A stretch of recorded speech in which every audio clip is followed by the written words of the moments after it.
And just letting one or two more people in, and then we're going to get going with everything this evening. Quite a few people coming in. Sorry, guys, 1 second.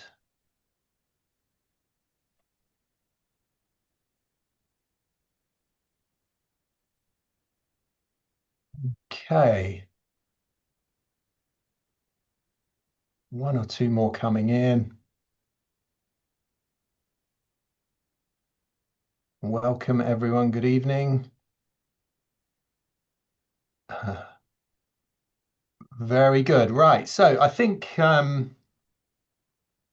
about it for the minute. So welcome, everyone. Rob Tyson here for Together. And you may have noticed I'm not Alan Miller. Something has come up at the last minute. Alan sent his apologies, and I shall be stepping in this evening. And I'm really excited to welcome our guest tonight, Phil Booth. Before I do that, one or two bits of housekeeping. So I have some questions for Phil. He's also going to present for a short time. And then we'll have time for a Q&A with you Together members here on the call, and we'll get to as many of those as we can. If you're on the call, if you could please keep your mic on mute unless you're up for a question, just so we avoid any distracting noises. And when we get to the questions at that point, if you could first type your question into the chat and then raise a hand, and we'll go to you to ask it on the video if possible. If you don't want to be on camera for whatever reason, just tell me that when you type your question into the chat, and I can perhaps just put it to Phil instead. We are also live streaming on YouTube to a wider audience, so welcome everybody on YouTube. And final point, Phil will also be speaking at Together's 4th anniversary event on 16th of November in London. We're really happy he'll be doing that. It's our big event of the year. At the moment, you can still grab a ticket, so please do that because we'd love to see you. The address for that, if you go to Together Declaration /4th, so that's /4 and then TH, that will take you to the page and you can grab yourself a ticket. Now, let me introduce Phil Booth. Now, Phil coordinated No2ID. This was the key campaign against Tony Blair's original ID cards from its public launch in 2004 until shortly after the repeal of the Identity Cards Act and the physical destruction 2010. And a couple of really good bits from the Wikipedia profile of No2ID, actually.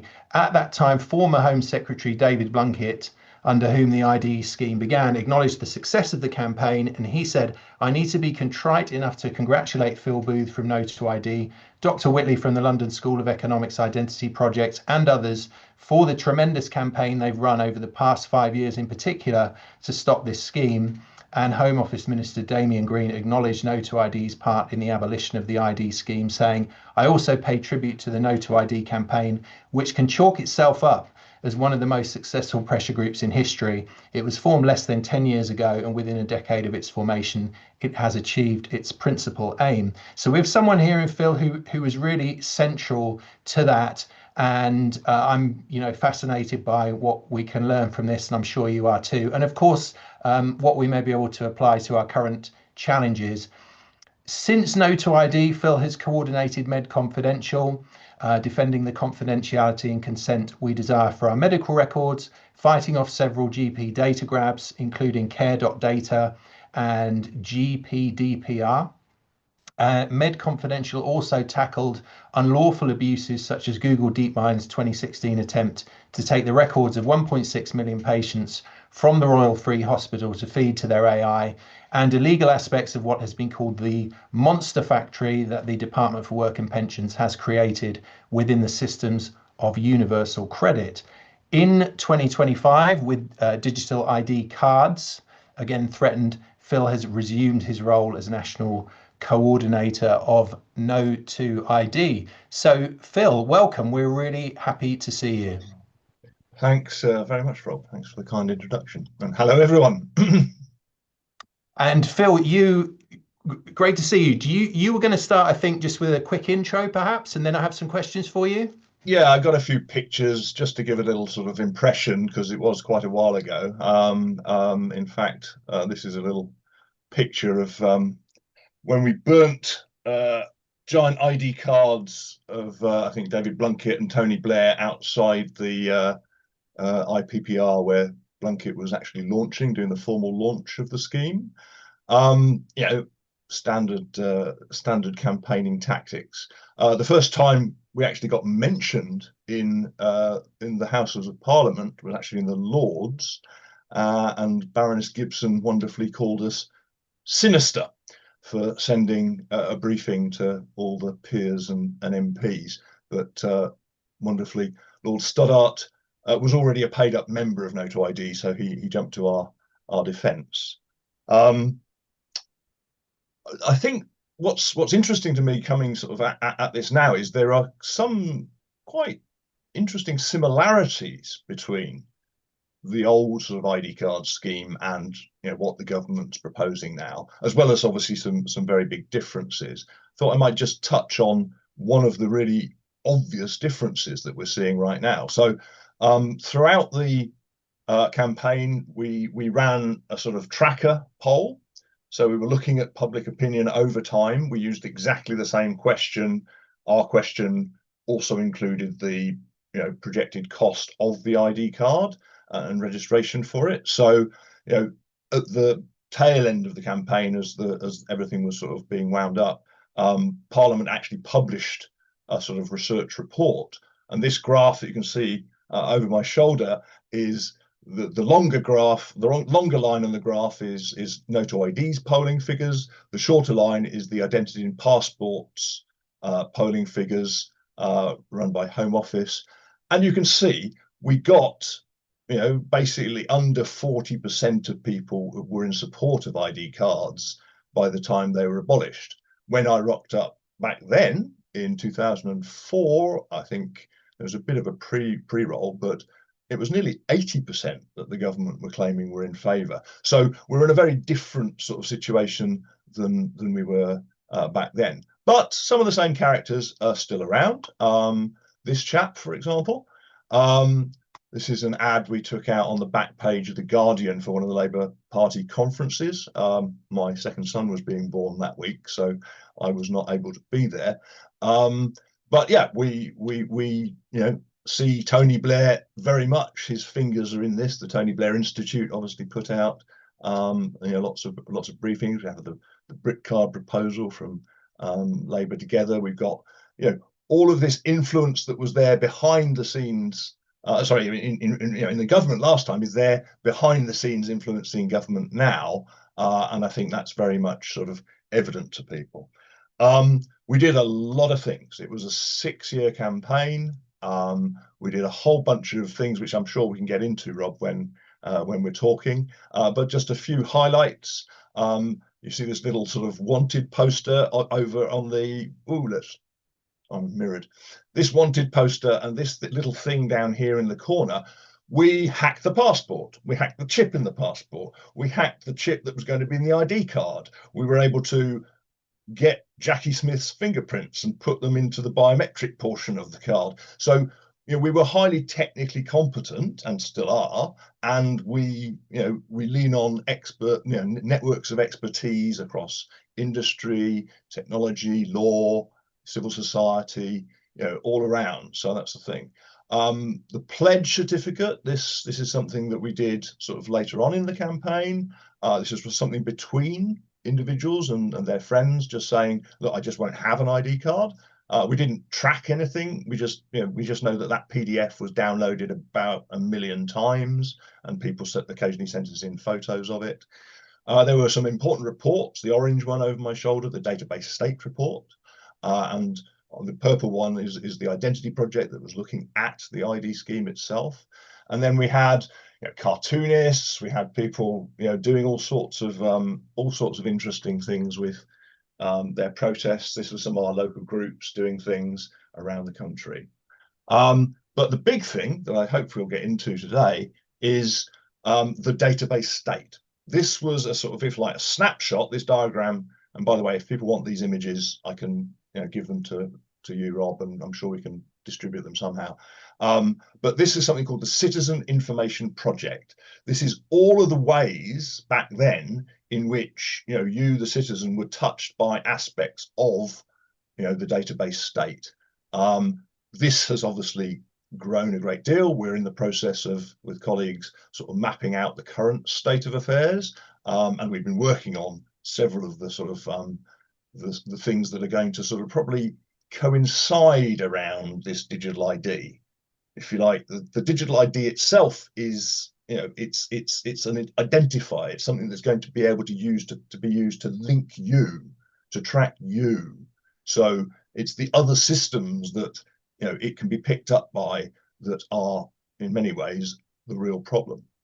You know, last time, you know, we educated the parties that ultimately formed the coalition when they're in opposition. So it was a fairly sort of no-brainer move. The civil liberties section of the coalition agreement basically shows many of the things, not just ID cards, that No2ID and others had been working to sort of oppose and to get replaced.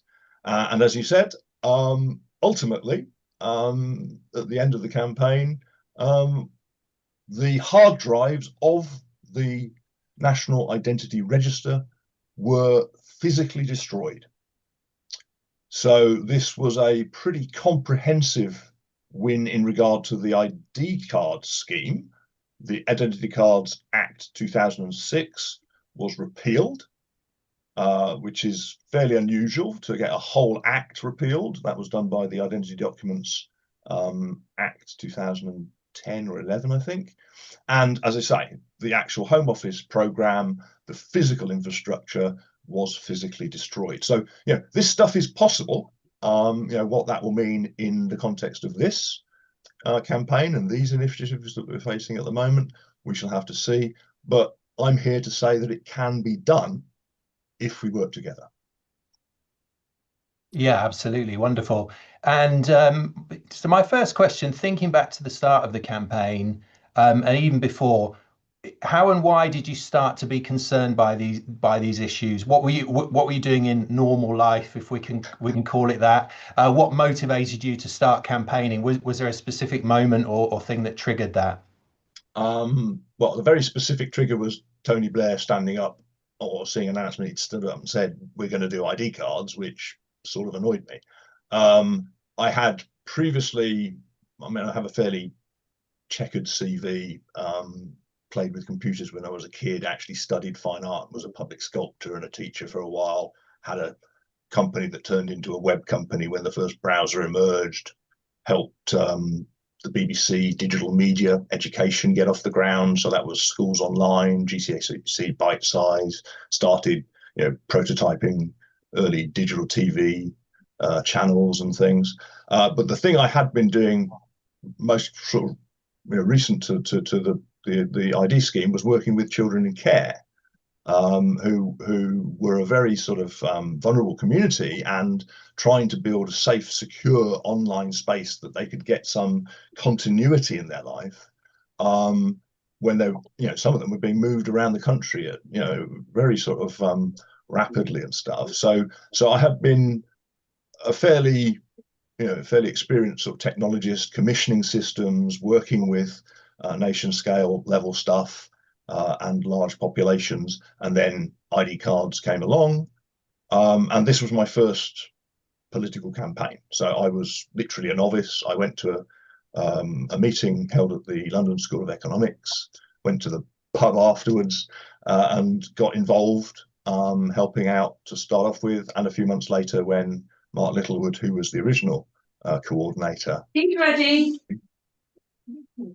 Sorry, the original coordinator from No2ID, he stepped down to go, and I think he ran the Lib Dems press office for a while, and I stepped up to national coordinator. So in a nutshell, it was, I guess I was the right person at the right time, or possibly the other way around. Yeah, exactly. Very good. And we're going to talk about the campaign. Is there anything you wish you'd known at the very start of the campaign that you didn't know? Sort of everything. As I say, I was complete. It was, you know, political campaigning was completely new to me. I had this naive idea that we'd beat the bill in Parliament and it would all be done and dusted in, I don't know, 6 months or 8 months or something like that. Yeah, obviously, sometimes governments, certainly ones with big majorities, can steamroller a piece of even highly controversial legislation through. So, the first bill, so there was a identity cards bill before the general election. It fell at the general election, and it was the second identity cards bill that actually became the act. So, it was really, I was learning on the fly, and I'm always, always trying to do that. In terms of stuff that I specifically didn't know, I don't know. I just had many friends supporting, colleagues supporting, and was willing to try out a bunch of stuff and never afraid to make mistakes. Great. And it's obvious that, as I think we need to do now, you managed to pull together very diverse and disparate groups and people. Is there any particular secret to that, do you think? Well, just talking to everyone, but we No2ID, and we're doing it again. We're assembling the same big tent that we did before by exactly the same method. Essentially, any organisation that opposes ID cards can, if they wish, support or declare their support for No2ID. We'll be doing our thing, but we are rigorously non-partisan, and we are single issue.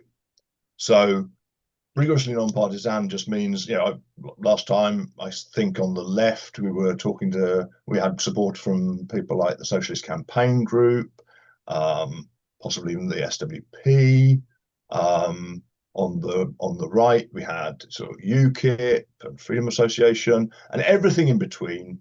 But the whole point was that people knew when they went to a No2ID event or went to a No2ID local group, that they would be sitting down with a bunch of people who all disagreed with ID cards and wanted to do something about it, and that we set aside our particular sort of other political or other beliefs in order to get on with that job.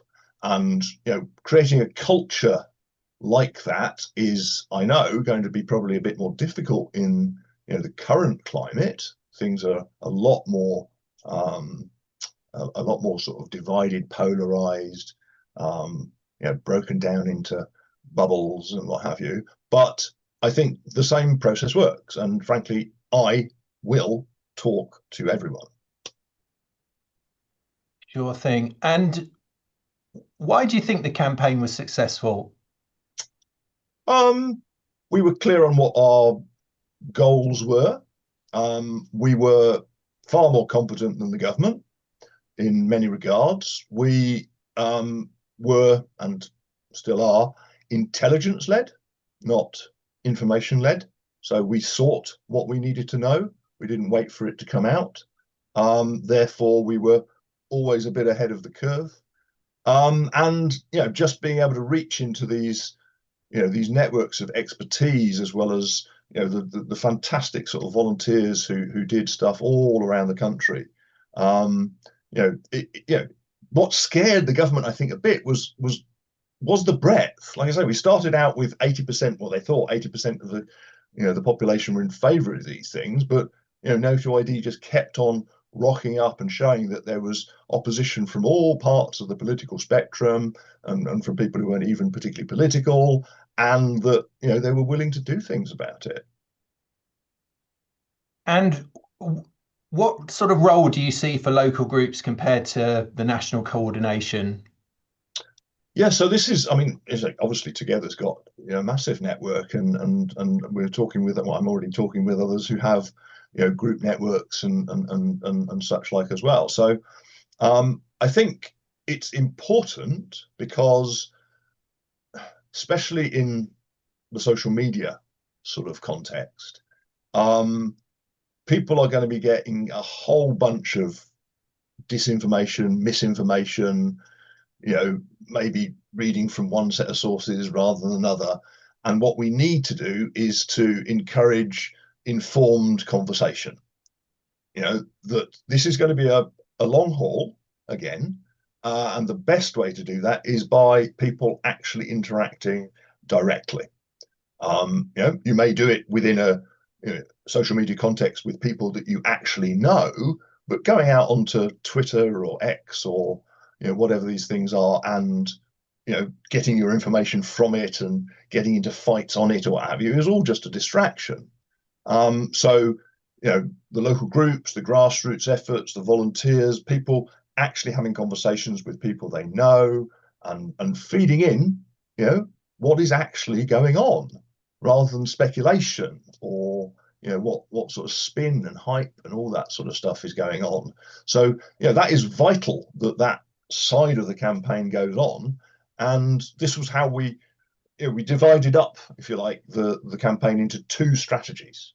The national strategy was simply to reach and engage those people who would rather go to prison than have an ID card. We knew if we did that, we would assemble a bunch of hardcore refuseniks, people who would stand up to whatever was being imposed, and in so doing, we'd probably educate millions, if not tens of millions of other people, and create this sort of grassroots army, if you like. On the local group side, it was very simple. The strategy for each local group was simply to ensure that the case against ID cards was disproportionately well represented in their area. Those two things together, you can see if you do it rigorously and relentlessly, you are going to have the sort of effect that you saw in that graph, shifting public opinion. The whole No2ID throughout its entire that entire campaign of 6 years, I think in total we spent about £500,000. But what we had was a huge amount of donated time, people having conversations, people doing street stalls, people doing wonderful stuff, creative, coming up with ideas which we could then spread around other groups to be able to do stuff. And frankly, some, I've only been back in post, if you like, for around 5 weeks now, but some of the local group coordinators from back then have already reported for duty and started doing things. So it's something where I think there are many people who are going to want to find a way to to get involved and to do things, and that's one of the things that the national centres of each organisation needs to be doing, is giving people sensible, productive, meaningful things to do. Very interesting. And if we just talk about you've talked about it a little bit. I mean, are there any other strategies or tactics that were the most important, would you say? Anything that we've not already talked about? Well, rigorously knocking down whatever the government said. We'll be doing that again. It's this is going to be a bit more difficult because the concepts are a little bit more tricky to grasp than a piece of plastic and just some giant database. We now have a vast network of government systems, and they're talking about this digital ID, which, well, it's going to be some government code running on your phone, that will let you prove certain things about yourself to others. Now, we may be used to versions of that or types of things like that on our phones already. The difficult bit is going to be to get across to folks what the actual threat of this is. If it looks roughly similar to like something you're already using on your iPhone or smartphone or what have you. So what's the problem? So we've actually got to get across that this is not just a digital ID, it is the whole database state apparatus behind it that's going to be creating, it's going to be tracking, monitoring. Every time you use this ID, it's going to be adding to a dossier on you specifically, all of your interactions using this ID, all of the services you asked for. And if they get out into the private sector stuff, then it's that aspect of life too. So I think that's something that certainly, I'm going to be putting a lot of thought and effort into as we sort of start rolling on this. But we have some time. The government is just saying a bunch of random stuff at the moment. It hasn't actually written anything down. It's already done what's called a machinery of government change to move the responsibility for the programme from DSIT, the Department of Science, Innovation and Technology, to Cabinet Office. Yeah, the grown-up in the room. And then, once that programme's knocked into shape, it'll probably be dumped on another department to deliver. And if that happens to be the Home Office, I wouldn't be surprised. But, it's all these sorts of stages that we're going to go through. That some of them sort of, may sort of just, look a bit weird or obscure or, just not make much sense to people. But there is a process going on. And we just have to, take the time to inform ourselves and to inform each other and inform other people, so that we're, understanding what's happening as it's going along, and hopefully with, with the sort of expertise we can hopefully provide, giving an idea of what's coming next.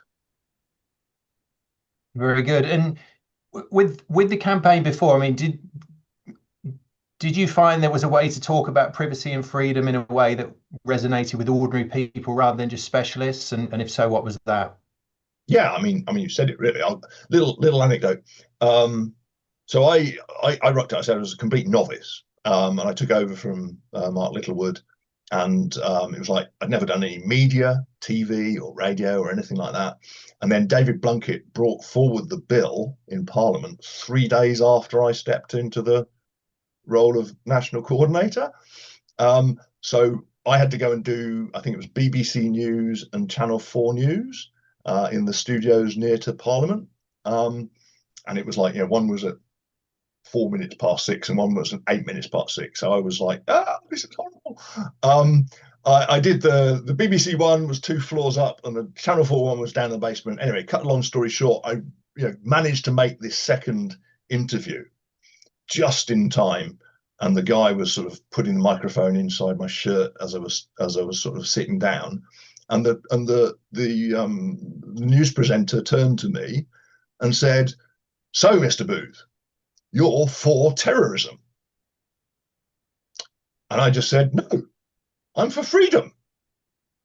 And I think at that point, it just becomes that simple. If they start parroting stupid, sound bites or government lines at you, or make the assumption that, oh, it's an ID card and the government says it's about it's going to stop terrorists, it will. Well, no, there are some deep principles here. I'm very much a dignified autonomy person. Yeah, I believe that we all have human rights, whether they're expressed in a particular instrument like the Human Rights Act. Different countries have different things.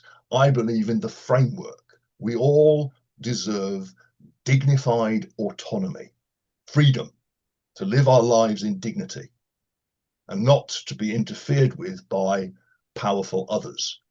Now, that may put me somewhere on the political spectrum, I don't know, but I found it that sort of resonates with people all along, all across the political spectrum. But you do just have to find how people sort of conceive of this notion of freedom, and what they're willing to do to hang on to it. Great. And just before I just want to pay a little bit of attention before we get into the present challenge with digital ID and get into some of the details of that. Since 2010, you've been working on other related things. Just tell us a little bit about that, if you don't mind. Yeah. So I mean, it's a pretty mishmash. So after the identity scheme was abolished, we, by I mean a bunch of us and the experts, sat inside Cabinet Office on something called the Privacy and Consumer Advisory Group. In 2013, we issued what are called the Identity Assurance Principles. So creating a sort of framework, each element of which would have to be met by anything that government did around identity, because they'd obviously, they'd screwed up so badly. Yeah, those identity principles, roughly speaking, held for best part of a decade, and only in the last couple of 3 years or so have they started to wander off the reservation, which is why we're now in the situation we are now.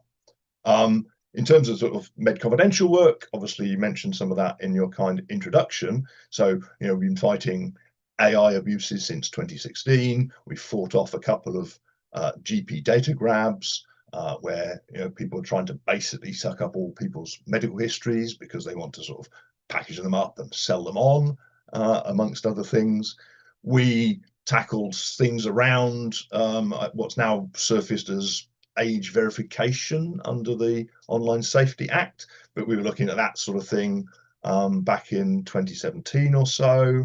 I did a bit of work around the Home Office scheme on settled status post-Brexit, and certainly we were heavily involved in around COVID, just because there's so many things being done with people's health data at that point that we were absolutely flat out. And simultaneous to COVID, we were taking apart these systems of UC, universal credit, that were really, as I say, it was like a monster factory. We're working with the Child Poverty Action Group, who support a lot of people who are receiving these benefits to live off, and some of them were being abused so badly when the court, when the case finally went to court, the court found that not only was DWP acting illegally, they said it was in some cases acting irrationally. Yeah, so the database state is a genuine problem, and I would encourage people to think, okay, this is about, we're talking now about digital ID cards, but we're going to have to look more broadly and more deeply into some of the stuff that it's going to be connecting together. Yeah, absolutely. All right, and so coming up to the present day then, so just thinking back to the summer, which was when the government started to use the media to kind of float this, we're going to do digital ID cards. It was very, they did have a kind of a story a week, basically. Oh, we're thinking about it. Oh, all this sort of stuff. So what were you thinking at that time? Because you must have picked up on this as well. Yeah, well, I was lucky enough to have a little bit of time off over the summer, which was nice. But yeah, this has been coming now for several years. If we go back to the early 2000s, there was a good maybe 2-3 year sort of pre-roll period then as well, which we now know about from things like Alistair Campbell's diaries. Literally the day after 9/11. Someone, I think it might have been David Blunkett, sat on the sofa with Tony and said, "Oh, we can do ID cards now."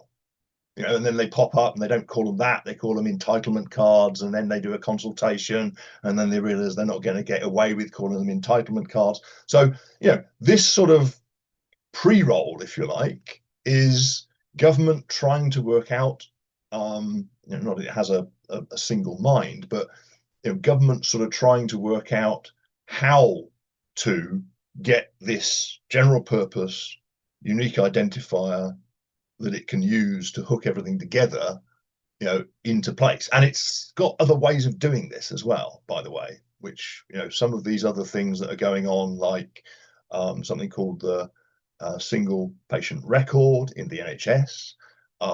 Some in education, you've got the unique single identifier for kids, which is actually going to be the NHS number. They've got lots of things, going at the same time. And it might be one way to look at this is that they're trying to come up with, a coherent narrative, possibly even a coherent plan, frankly. But this has been the direction of travel now for several years. And what did you make of it then? Because you had Yvette Cooper just after they were elected saying, "Oh no, ID cards, we've ruled that out. It's not in our manifesto." And what do you make of that? Is that just kind of confusion? Is it something worse than that? I mean, how do you read that? It is what it is. I mean, the sequence has been published. You've got essentially Tony Blair Institute has been pushing this. Tony's wanted to get this sort of approach in. You know, his think tank is the most massively well-funded think tank in the country, funded by a guy who stands to benefit from, if not, actually landing the contract for the scheme itself. Larry Ellison's Oracle is Larry and Tony are buddies. You don't have to be conspiracy theory about anything here. You just look at what happened. The Brit card proposal gets published. You've got a bunch of Blairite, sort of MPs saying, "Oh, we should do ID cards." You just look at the sequence that has been happening through, certainly the last the last year, and it's very evident who is at this point pulling the strings. The question is, will the Starmer government pull away from the Blair government in exile, and decide to do something different?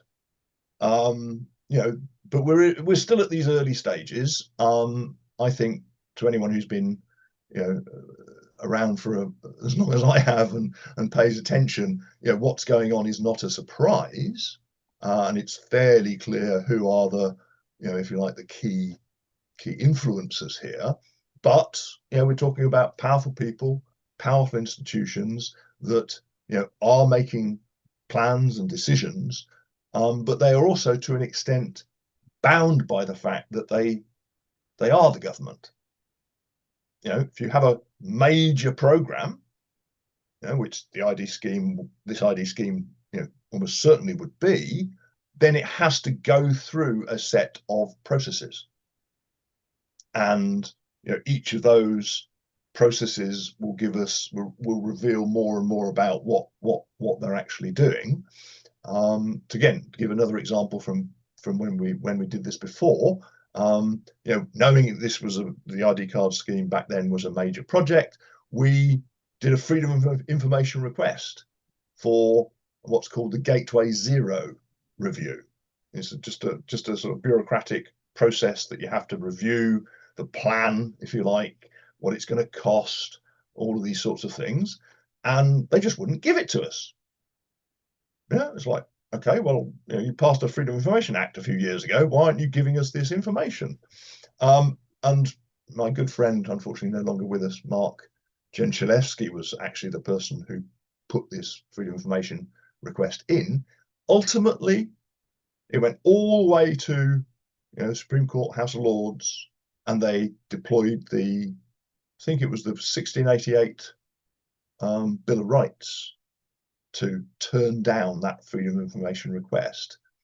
You have to be persistent. You have to keep on top of what's going on. You have to understand the processes and understand what, not what the headlines are or what the spin is, but what is actually going on inside the machinery. And that's hopefully something that No2ID this time again can provide with colleagues, supporting organizations, so that people actually know what's what. Great. And we talked a bit about it with the Blair Institute, but I mean there are other organizations. I mean, the UN writes papers on digital identity. The World Health Organization has their own kind of spin on this and talks about it from that point of view. Mm-hmm. And I mean, where do you put those kinds of organizations in the mix? So everyone's doing it. We are in the tail end of what we've been calling the information revolution for the last 30, 40 years. Every institution at every level, national, international, global, is moving towards some form of identity system. They're doing things with people's data. This is what has happened during what we have. I don't think people have taken the word quite seriously enough, or the words quite seriously enough. This is an information revolution. It is changing society. You can just tell. You just look around, see what's happening. You don't have to tie it all together in some sort of conspiracy. Different organizations, powerful organizations, commercial, government, international, are all going to be doing some version of the same thing. What we are interestingly seeing now is certain individuals very, very wealthy corporations making fantastic amounts of money out of these sort of waves of technology that are, breaking over and through society. Now we can see some of these people writ large. Yeah. So yeah, we keep an eye on the context. I focus predominantly on the UK. Obviously, we're neighbours to Europe, but also we have a special relationship with the US, which is going through a particularly sort of rough time at the moment, and try and keep an eye on the global situation as well. So I fully understand people looking at it and going, oh, it looks like they're doing this, and who's pushing who and what have you. Honestly, you don't need a conspiracy theory to tie this all together. Yeah, they are doing what powerful institutions do, which is, trying to get control of as much as they can and over as many people as they can. And our job is to stop them. Yeah. Okay, very good. And can we talk a bit about terminology, Phil? Because there's all these different labels. It can be confusing. So, digital ID, digital identification, those two might be distinct. National ID. At the risk of getting a bit technical, maybe we need to get a bit technical to some extent, but as simple as we can do it, how do you think about this issue? What's the best way to think and talk about this issue, and what should we really be talking about, and what kind of words do you suggest we use for the kind of things that concern us? Yeah. So I will start off using some technical terms, but I'll try to draw physical analogies. And this is, as you say, coming up with the right language is an important part of campaigning. Yeah, so we are going to have to, tune this, adjust this as things go along to find out what actually does clearly explain what's going on to people. But roughly speaking, if we start with the old physical plastic ID card, yeah, that's an ID card. What we're talking now with a digital ID is not a piece of physical plastic with some writing on it and maybe a chip in it that holds digital version of that writing.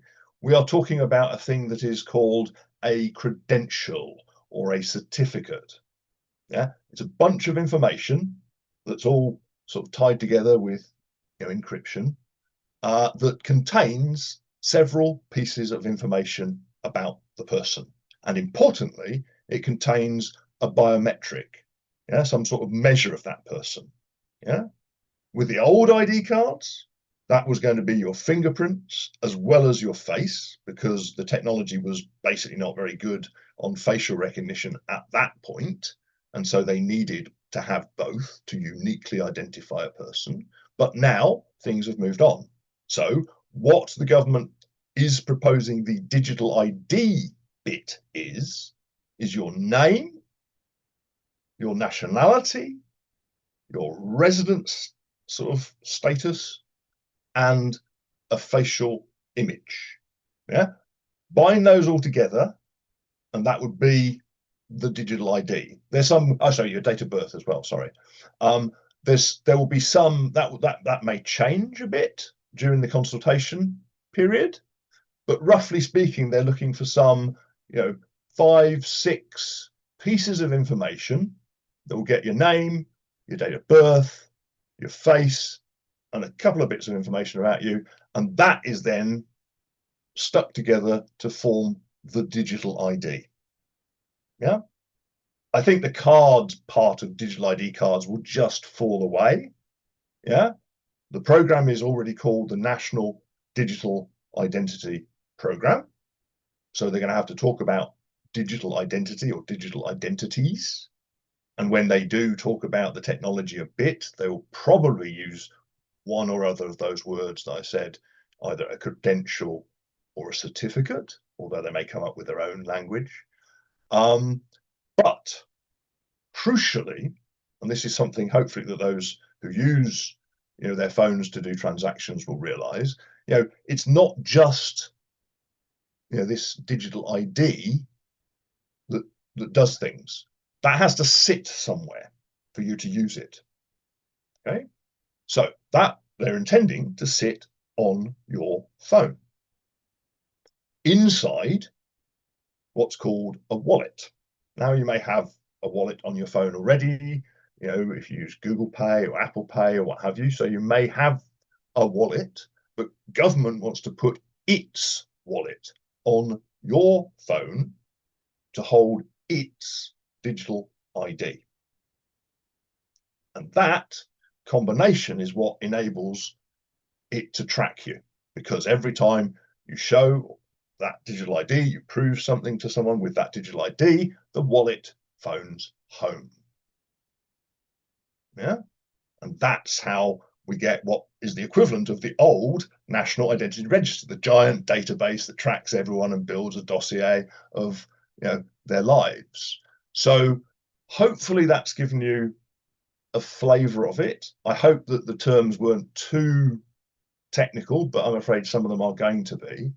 And we'll certainly be trying to put this forward in, and I think we should really sort of work together to put this forward in simple sort of pictorial sort of form so that people understand. Because again, some of these things are already built.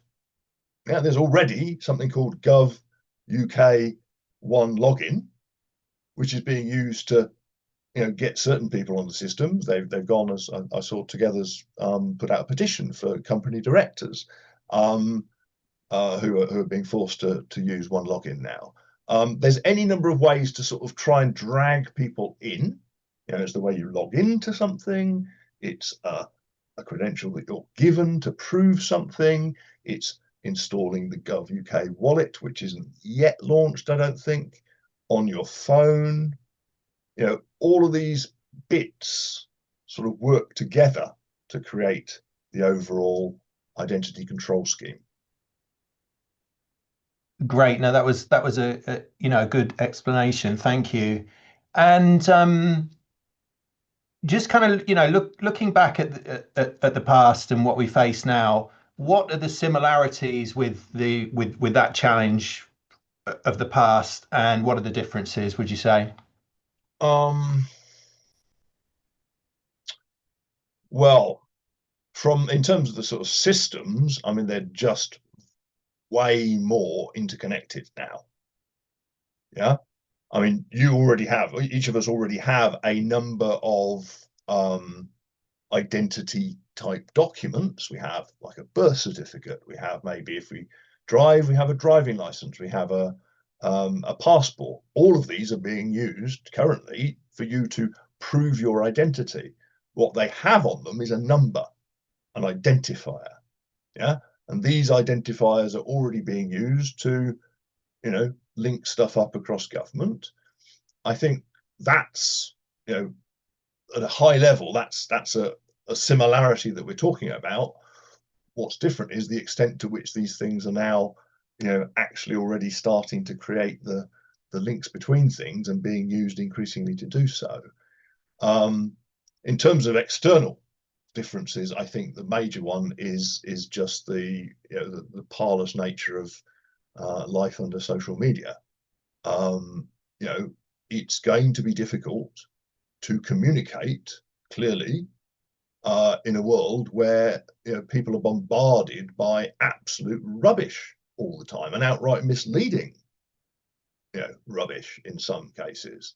We're going to have to find ways to help people to be able to educate and inform themselves, and to pass that on to others, which is not being polluted or used to sort of fool people into thinking stuff that's basically a distraction.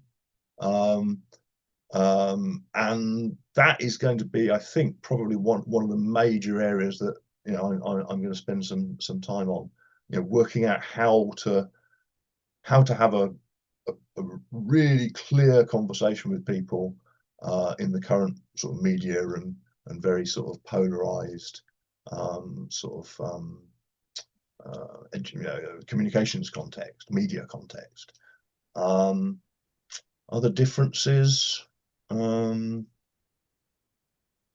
the top of my head, the fact that they aren't having a physical card, but at least one of the things that government has made a big sort of, with the initial launch, made a big fuss about was inclusion, suggests to me that they're going to, well, either they're going to have to give everyone a mobile phone who hasn't got one and force them to use it, or they are going to have to do something physical, some physical equivalent.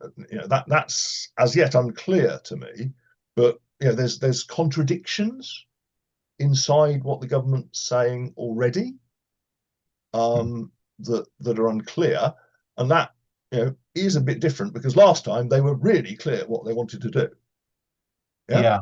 Now they've got sort of an idea of where they want to be, and they've got a bunch of stuff that they're doing, but it still isn't clear to me that, other than having read from the hymn sheet of the Tony Blair Institute, that the government really knows exactly what it's going to do, and it is going to have to say that and write it down. And it's at that point that we can really start going to work on it. Yeah, because that is a big obstacle, isn't it? Because there's a very large number of people who lack basic digital skills, and you've got a aging population in Britain, so that's not really going to change anytime soon, is it? No, absolutely, and I say everyone should be. We believe everyone should be able to get access to the services that we've paid our taxes for, and it's crazy to sort of say, well, you're going to have to go this route and use our new digital ID for things. How is that going to help or include people? It's likely to actually cause quite a lot of more problems for some of the more vulnerable groups in society. So as I say, we will find out more as they reveal more, as is always the case. NO2ID and other colleagues in civil society, I'm sure yourselves, are already actively seeking clarity from the bits of government that we know. And when I say government, I should be clear. There's big G government, the one that we elect, but there's small G government, Whitehall, the civil service, what have you, the systems of the departments of state, which many of us have been interacting with now for decades. And it's that sort of understanding what they are actually proposing to do and how they're actually proposing to do it, is very much different from, say, the headline that you got last week, where Josh Simon, the guy who's now in charge at Cabinet Office, said, Labour has to switch off the legacy state. Well, that's a great soundbite, but what the hell does it mean? If you're going to switch off the legacy state, you're clearly going to have to switch something else on. So what is it?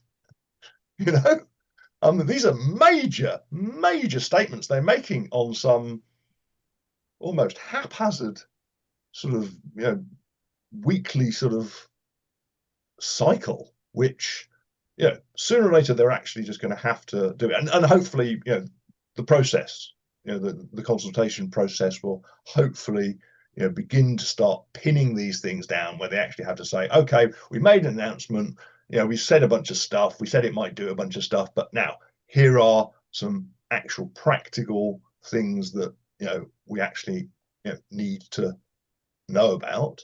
And NO2ID, we've already published a piece, a blog on our website that's sort of setting out some of the really quite tricky, important questions that this consultation needs to address. There's waiting for the government to say something and picking it apart, and then there's actually, hang on a minute, if you're going to have a consultation, then you need to say some things, you need to explain yourself, and if you don't, then we're going to keep asking.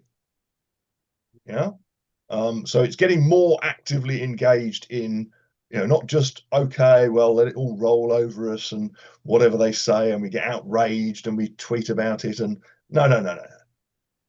We know what we're about.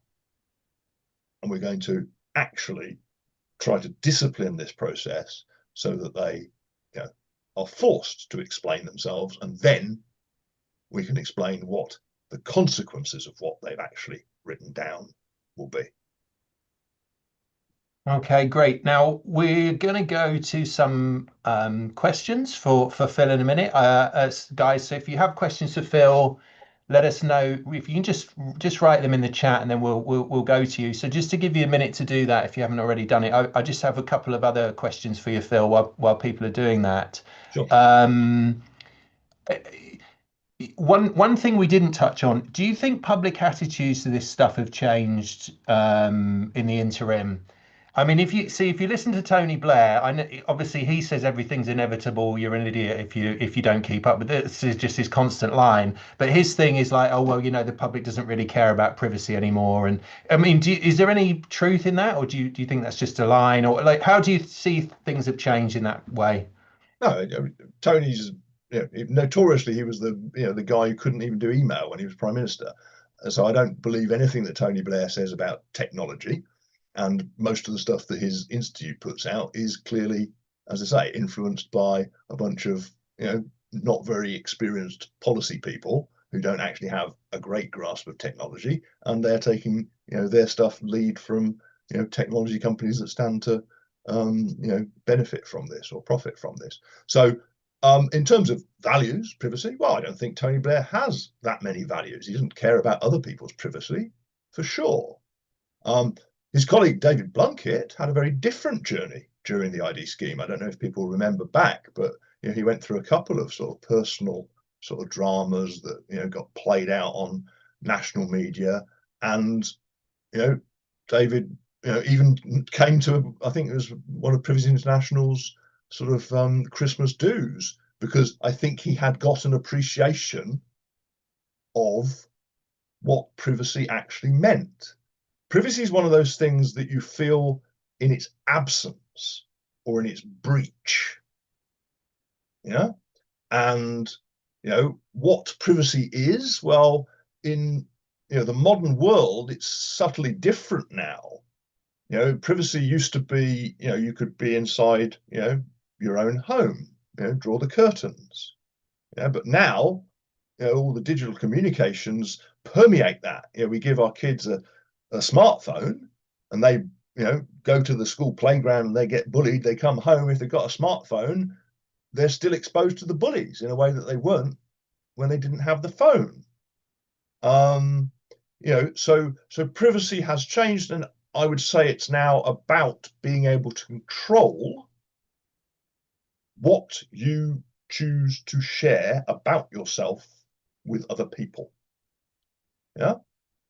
So that's the digital update, is you need to be able to make choices, which we've done a lot of work around this with people's medical records and consent and opt-outs and things like this. Is you may not have anything to worry about in your own medical records, but there are many people for whom their medical records are very, very sensitive, and not for any bad reason, they just are. So people care about things differently. So any system that assumes it's just going to take that information and use it for other things is basically profoundly and fundamentally wrong. This is your medical history, this is your life, and you need to be able to make choices and decisions about that. Similarly, when you go online, for example, you get some choices, but unfortunately, of course, the incentives around the social media networks and everything is to grab as much information about you as possible to basically sell you ads and things. So we're in this world that has changed what privacy, or how privacy manifests itself, but privacy is still a core value, a core principle, a human right, something that is recognized throughout the law, in various sorts of laws, like around things like data protection and stuff like that, and trespass. you know, things like that. It's recognised, not always called privacy, but it's something like that. But Blair is completely hostile to it. We've already seen, I can't remember where the quote was, but he said, you know, oh, we'll be able to beat those privacy people this time. Really? You know, I mean, that's so dismissive, such a narrow view of what, you know, the opposition to his previous and current schemes are. Yes, of course, people care about privacy. They care about freedom. They care about any number of, you know, really, really important values that people have fought and died for over the generations. And just because, you know, this government or the next government or the government after that, you know, thinks that, you know, it's their place to tell the citizens or residents of their country who they are and what they can do, well, no, that's flipping things around. You know, government exists to serve the people that put it there. Yeah, not to be told by government who you are, what you can do. And I think most people, maybe they need a bit of reminding sometimes, but I think most people will tend to agree with that view when they think about it. Okay, last one from me, Phil, before we go to some questions. What does winning look like to you from this point? And what gives you grounds for optimism? And also, you know, where do you think the big challenges may be? So it's a bit of a two-parter there. Well, winning is a world in which sorry, I have my own quirky language around this. I talked about the information revolution, and after the revolution, there will be, you know, the real information society. Things will have changed through the revolution, and we'll get to a sort of stable state. I want a stable state that remains open, that has all of the dignified autonomy, all of the values and principles that, you know, we've been talking about, but we'll be doing it in a world that is, you know, essentially, you know, using these information and communications technologies, and everything will have been built in such a way that they support human values and, you know, individual humans' behaviors and rights and everything will be able to be done sort of as they have for centuries, if not more. You know, other people have another view. Yeah, it's easier to say what, you know, losing would look like. It would be in some sort of digital dystopian totalitarian sort of regime, you know, some of which we're beginning to see, you know, glimmers of in you know, places around the world now. You know, China's social credit system, total surveillance. You know, they're not perfect, thankfully, but, you know, we're running some pretty high risks of charging ahead with these complicated new technologies, things like, you know, what's currently called AI, being added into the mix will just make it even more complex. So, you know, I would hope that in this fight, which will start or be grounded in digital ID, we'll get a chance to look really clearly at this database state, as we've called it, and start to make decisions and demands of those people who we elect that they will make sure things are done properly. Yeah, because, you know, things can be built properly, to serve all of us and not just a tiny few. Very good. And I asked you grounds for optimism and where you think the big challenges are quickly.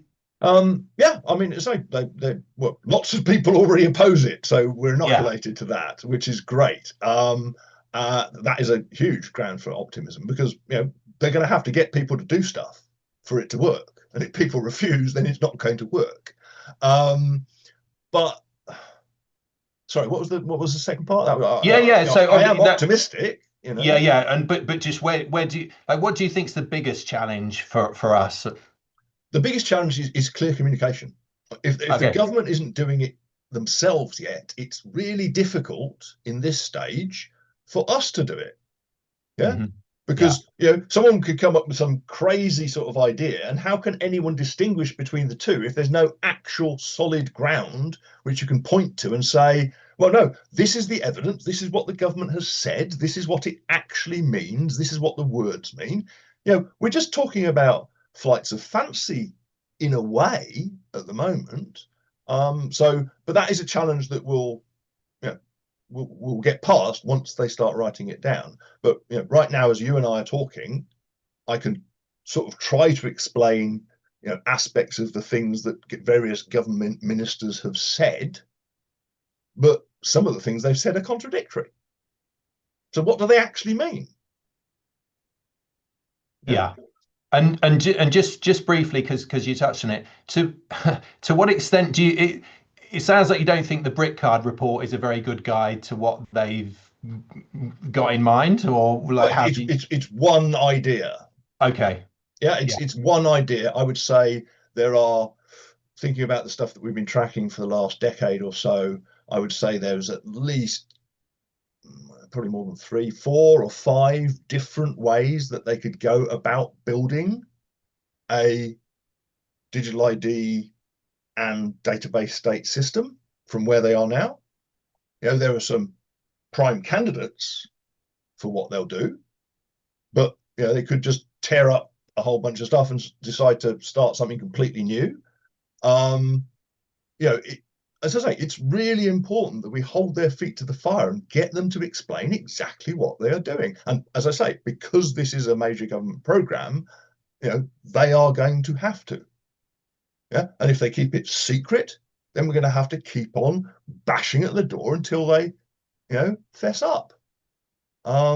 Because, you know, with stuff like this, doing it by subterfuge, which is one of the routes, potential routes, you know, just tie things together as much as you can and then do a little bit to switch it on at the end, or going through the front door, if you like, of, okay, we're going to do primary legislation and we'll put it all on the face of the bill like they did with the ID card scheme last time, to, you know, hybrid sort of approaches where, you know, you break it up into, oh, we do a bit of legislation this year and that enables this thing, and then we just, you know, add another bit on. Yeah, so they have many ways, well, not many, but they have several sort of approaches they could take to constructing this whole thing.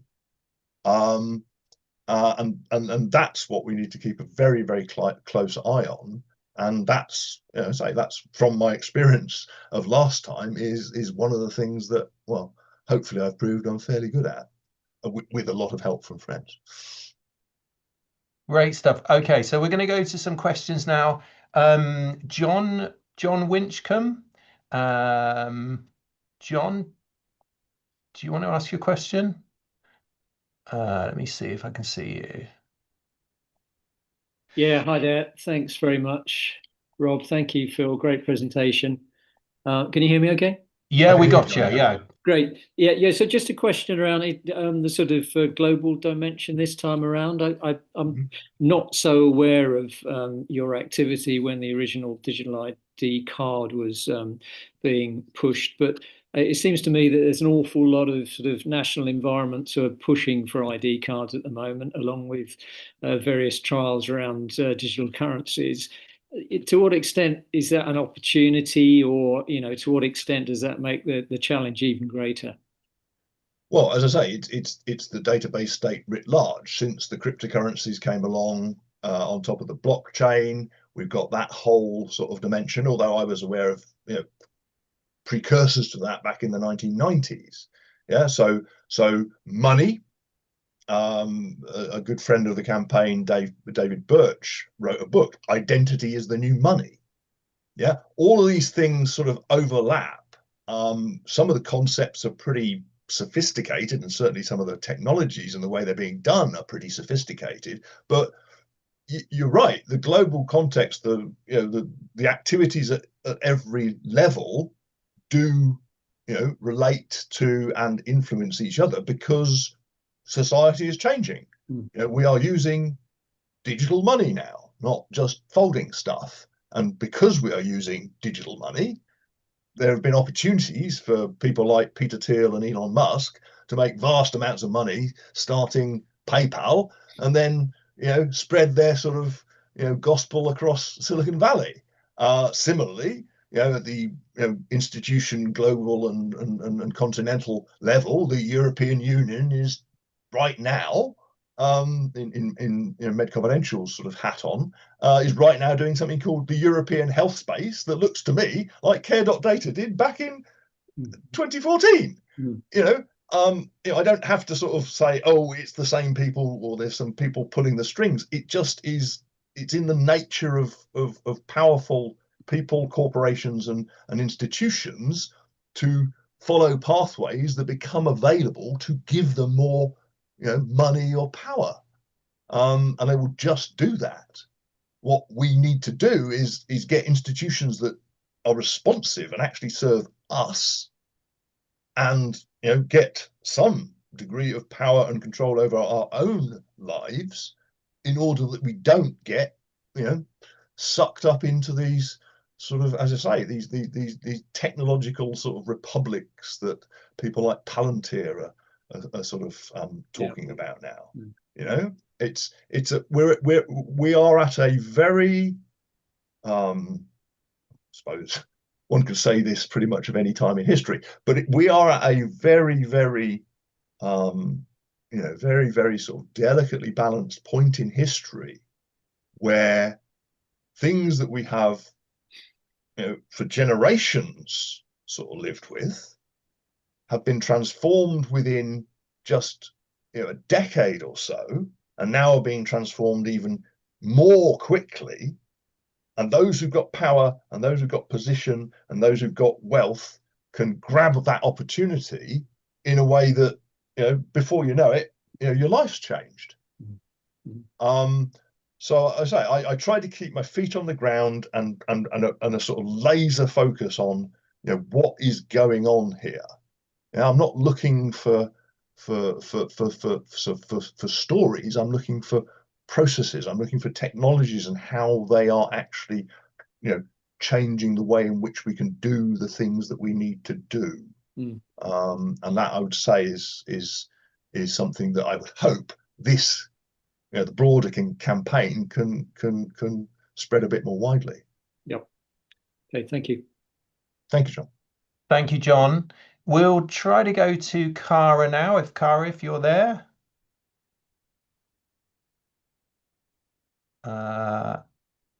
Cara, if you're there, it'd be good to hear your question. Just while we're waiting for Cara, we've quite a few questions about the company directors issue. Phil may or may not want. I don't know if Phil's got anything to say on that specifically. You may or may not. I can just give a bit of information, which is Companies House have actually written together with some things they're saying to us, and we're preparing a response. So we'll be able to say a bit more about that very soon, actually. So I just chip in. I am a company director, so I am exposed to this regime. I am also highly aware that one login, which they're forcing people to use, is broken. So it's slightly mystifying to me why they would have gone ahead with this right now, given that one login is in such a poor state. It's slightly worrying, probably, you know, a different sort of worrying, you know, with my campaigner's hat on. I'm like, what are they doing? Not like, you know, I don't want to do this as a company director, but like literally, why would they proceed apace with something where they know the underlying technology is not working properly yet? Yeah. And what I mean, do you think just kind of slapdash or what? I mean, it kind of crazy, isn't it? I mean, if you know, I don't know, people may or may not read what we call the tech press, you know, the press around the technology industry, but yeah, basically the general opinion is this is crazy. You know, they lost their certification. they've got all sorts of security issues which, you know, they say they've resolved, but they haven't provided evidence that they've resolved. And they're saying that this is going to form a part of, you know, not just, you know, registration at company's house, but a part of the broader digital ID system. Well, okay, if you're going to do something like that, then get it right first. Might be a decent start. So good idea. Yeah. Kara's back. Kara, you had a question for Phil. Hey Rob, hey Phil, thank you. Sorry about that, technical issues. Yeah, Phil, I was just wondering if you feel that any change, if there is any change in our so-called government, whether you think that will make any difference to what's implemented. Well, I mean, the political opposition to the announcement was right across the spectrum. The only people we've seen making any sort of supportive statements are essentially the same group that, you know, wrote a letter, I think last April or something, saying we need to have ID. Yeah, and a few ministers whose names I reckon, a former minister whose names I recognise from the last fight. I would hope that, as with you know, NO2ID in the 2000s and just turning over into 2010, that when a new government comes in, they would, you know, get rid of the bad stuff and the damage that has been done, and you know, start things off in the right direction. But that requires educating, you know, a whole bunch of parties that at the moment are sort of, you know, slogging at each other tooth and nail. You know, these are complex things, and to be perfectly honest, I think, and this is not just this country, many governments that get elected, big G governments, political governments that get elected, are finding when they get into power that they try pulling the levers, saying, right, we're in control now, we want it to do this, and they're finding that the levers aren't actually connected to anything. Yeah, and part of that problem is, you know, having in countries like ours a civil service that's been basically following its own agendas, like we've known since, well, I'm sure some of you have watched Yes Minister and Yes Prime Minister. We've known this for decades. Yeah, so we are really talking about a profound change where some people are coming in and say, right, we are going to use technology, we are going to use information data to, you know, re-establish control over things. If a government that came in decided that it wanted to do that, then they would be a problem too. Yeah, so we can only see what the future brings. And as you say, as I've said, I talk with everyone. You know, I've got no real sort of skin in the game or affiliation with any particular political party. I just live in a world where I know, you know, we elect a government, and whatever that government does affects a lot of people. And what the people I, you know, advocate for, fight for, are the people. Yeah, whatever flavour of government is in, and, you know, showing that I fought under, you know, Labour government, Conservative government, coalition government, what have you, hopefully, you know, will give you an indication that, you know, whatever they do, whoever it is, I'm still going to be focused on, you know, this same thing. Yeah. Thank you. Thanks, Cara. Great, thanks, Cara. Cheers, Could we go to Debbie Wakeham? And then followed by Martin Helston, please. So, Debbie? Hello, can you hear me all right? Yeah, Yes, we're Debbie. loud and clear. Good. Yes, my question is, it's probably a naive one. I don't know if it was answered in the first 15 minutes because I was a little bit late, I'm afraid. I was wondering, doesn't Parliament have to vote on this? If so, what are the chances of it's being voted down? And then if it passes the Commons, what are the chances of it's being defeated in the Lords?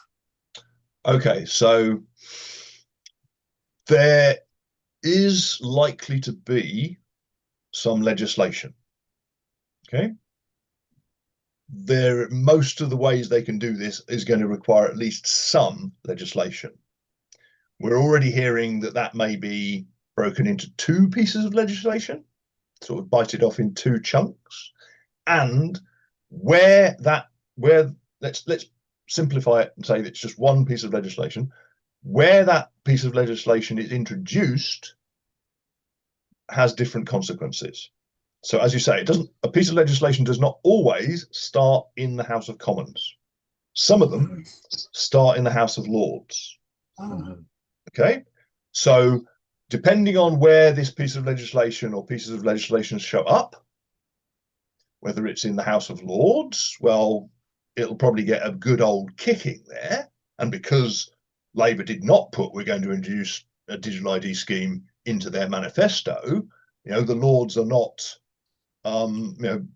particularly constrained by convention. I mean, they can't kill a piece of legislation outright, but they can give it a real bashing if they are so inclined. And then, as you say, it would have to go to the Commons. Well, in the Commons, we still have a government that has got a majority, a government with a majority under our system, can generally push a piece of legislation through if they really want to. But as I say, opposition is, at the moment, seems to be pretty broad. Blair, if you look at what Tony Blair sort of one of the reports that came out of the Blair Institute had some polling in it, and it reveals the strategy I think that they're going to be pursuing, which is to sort of divide and conquer, to try and pick groups off within groups, or create division, or pick on particular things to do it. So we're going to have to keep an eye on this. But you're right to ask, Debbie. It's will they even bring forward a piece of legislation is one of the crucial questions that we have to know pretty soon. Yeah. And we'll know that given that the programme has been yanked into Cabinet Office. Hopefully, that means that the sort of what's called the policy sort of people, the sort of the strategic thinkers or what have you, are going to have to make a decision of how they're going to proceed. And that point we'll have clarity and maybe see some draft legislation. But we've got the consultation before that. The government said they're going to bring forward a consultation. Generally, one of those consultations takes between 12 and 18 weeks. So even if they bring it forward before Christmas, we'd be into early or late winter, early spring by the time that they would then have to introduce a draft bill. So we have some time yet. But hopefully, I don't know if this is answering your question, but hopefully understanding the process a bit means that you can see there are opportunities along the way, depending on what they choose. Great, thank you very much. Thank you. Thank you, Debbie. If we could go to Martin Helston now, please. Yes, hello. Can you hear me? Can you hear me? Yes, yes. We got you, yeah. Yeah, hi, Phil. Hi there. Yes. Yeah, thank you for the information so far. It's all very disheartening what's going on, and you've already explained this, the mixed messaging. Starmer says mandatory if you want to work. The government website says digital ID will not be mandatory. Then they're forcing it on company directors. I mean, you said yourself, the system's broken. So could I just ask what you yourself are doing as a company director, given the deadline, I think, is the 18th of November? Well, I think I explore some of these systems already. I think I already have a one login. So I use these things, I expose myself to the same dangers as everyone else, but I know what's going on. So, is the real threat the government wallet? Because you said about tracking. And this all sounds like a precursor to digital currency, central bank digital currency. So the real threat is the whole thing. Right. There are components of it. There are dynamics going on. I wouldn't say that there's any one single part of it that is the real threat. There are components that are going to be hooked together with the intention of creating a situation where less and less are you going to be able to live your life, do your business, you know, get your services, get your benefits without being tracked by, you know, the systems of this government, you know, which will have been provided by one or other of the global tech suppliers, Yes. which are doing similar things in other countries around the world. Well, the only thing I've considered is simply not using my or not carrying my mobile phone, you know, looking at emails on a desktop, and simply refusing to have anything from the government on my private property, as in my smartphone. Yeah, and this makes you what we would have called a refusenik, one of the people not I'm going to prison, but you know, people who are willing to take the, you know, this is the irony of this narrative they're constructing. Yeah, last time it was all about security. This was following on from 9/11 and terrorism and everything. This time it's more about convenience. You know, they're saying, oh, just do this and it'll be easier, ignoring the fact that they're the ones that made it so blooming complicated in the first place. Yeah. Yes. But it's not about your convenience.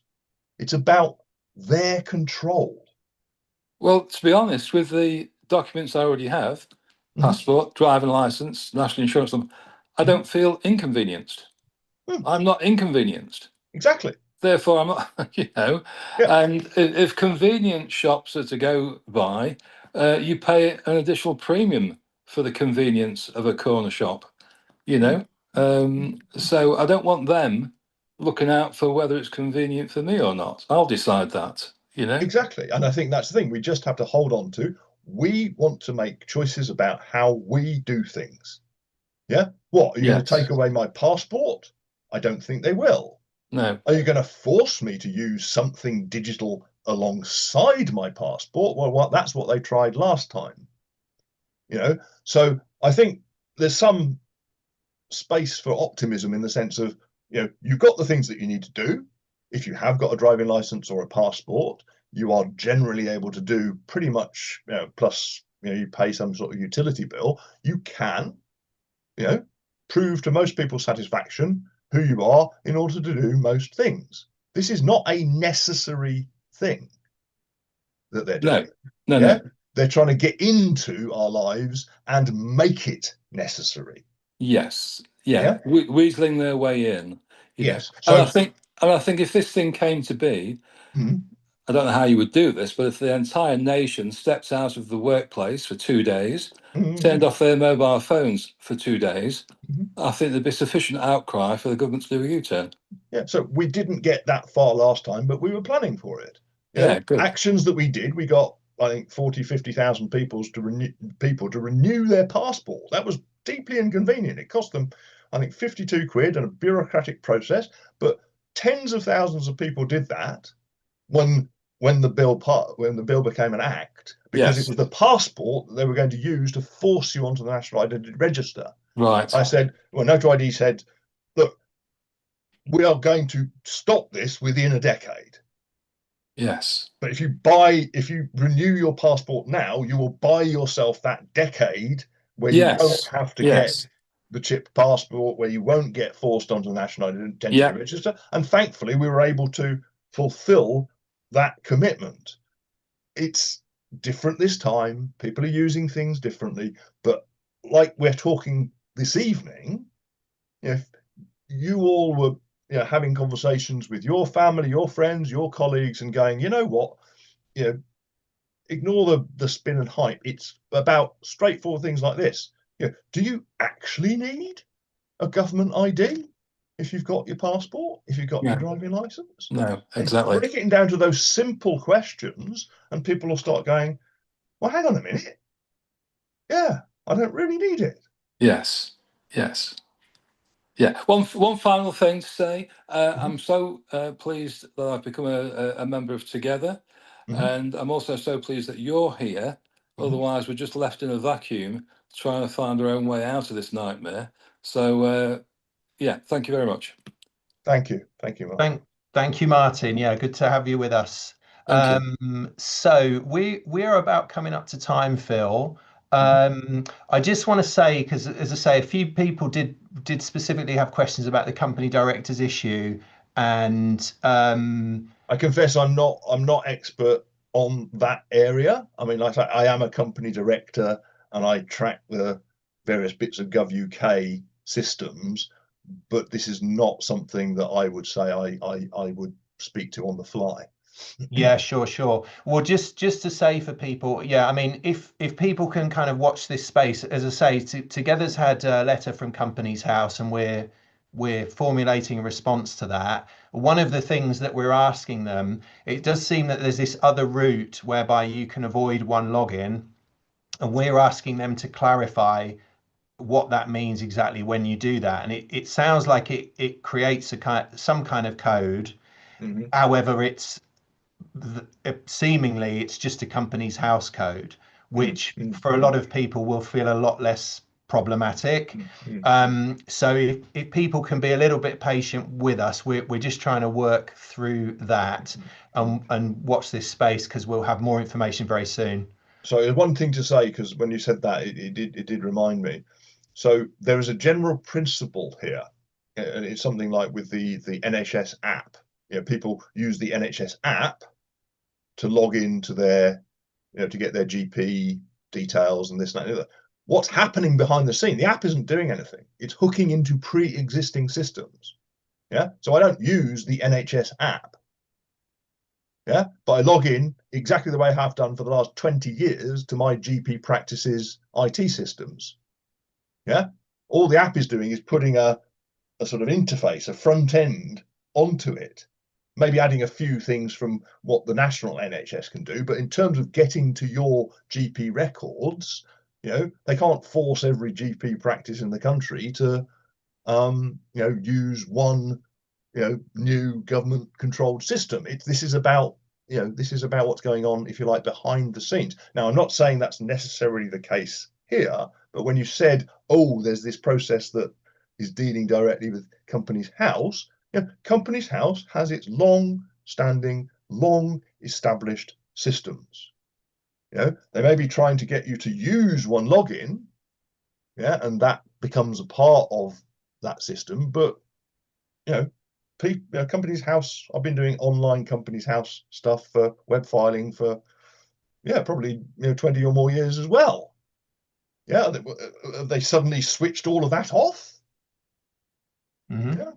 So, sorry, I have now spoken a bit onto it, but I am not saying that this is the case. I'm just talking about the general principle of, just because there's this new thing, do not assume that the new thing is doing everything that it's being presented as. It's probably just putting a wrapper around, processes that, you already were using and maybe can still. Yeah. Okay. No, that's good. That's a good principle to keep in mind. Thank you.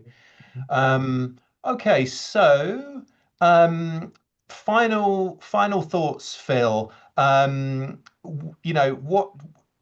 What should people do from here on out if they're concerned about this? What do you say to people who maybe get a bit dispirited and say, oh, this feels kind of inevitable? Is there a hopeful message you'd like to leave people with tonight? Yeah. Well, I mean, it's in your name. We can, if we do this together, we can defeat the scheme. Yeah, we've done that before. Each campaign has its own complexities, and yes, for any individual person by themselves, especially under an onslaught of confusing news and misinformation and social media and all that stuff, it may feel a bit overwhelming. But if you do come together with other people, you inform yourself, not from social media, actually, find good sources of information. We will try to be one of those on this issue, and once you have informed yourself, inform others, because everyone can just have a conversation with someone else, and you don't have to get into arguments about it, or have you just gently point out things like Martin did, ask simple questions that just may put people think. Everyone can do something if they want to.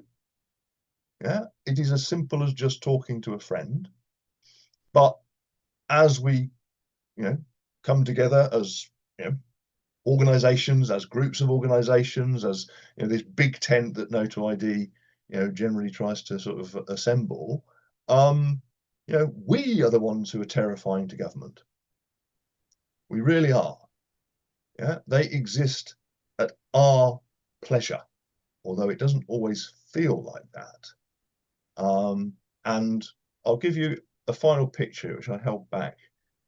The lady in the background at that point was newly Home Secretary, I think. I'm just some guy in a black t-shirt. Yeah, a campaigner. Theresa May had just handed No2ID a human rights, Liberty's Human Rights Long Walk Award for a 6-year campaign. Yeah, and as I say, we had hundreds and maybe not even as many as members as Together had. Certainly over 100,000, maybe possibly towards 200,000 in total. But we managed to actually, working together, defeat a piece of central government policy, based in national security, out of the Home Office, and to get that act repealed and to get, put it up again, the hard drives destroyed. Yeah, it's going to look different this time. I know that for sure. But I absolutely believe that we can do it. That's a really excellent note to end on. Where can people find more about you and No2ID, Phil? Where are all the places people want to know? At the moment, as I mean, we're still sort of ramping up fast, if you like. The easiest places to find us are the website, www.no2id.uk. Unfortunately, the old website domain was cyber squatted while I was away. So there may be some old graphics out there that say .net instead of .uk, but www.no2id.uk is our website. And for sort of the more, if you like, rapid update stuff, whenever we're sort of posting something that maybe we're just trying to sort of get out quick, we're using at the moment Substack, and that's no2id.substack.com. And on both of those, you'll have ways to contact us, and basically that's where we're sort of putting our information at the moment. And of course, I'm looking forward to continuing to talk with Together and many other groups and organizations in the coming months and I guess years. Yeah, it could be that. Yeah, I think it probably will be that. Very good. Well, Phil, listen, we really appreciate it. It's just been fantastic to get the benefit of your knowledge, and thank you for sharing so much. It's been really inspirational, and there's a lot that is going to need to happen, I guess. Thank you. I just want to thank all the Together members who've been here. We didn't get to all the questions, but thank you for contributing, and everyone on YouTube as well. Thanks so much, and we hope to see you again soon. Have a good rest of your evening, everybody. Good night. See you later. Cheers, Phil. Good night.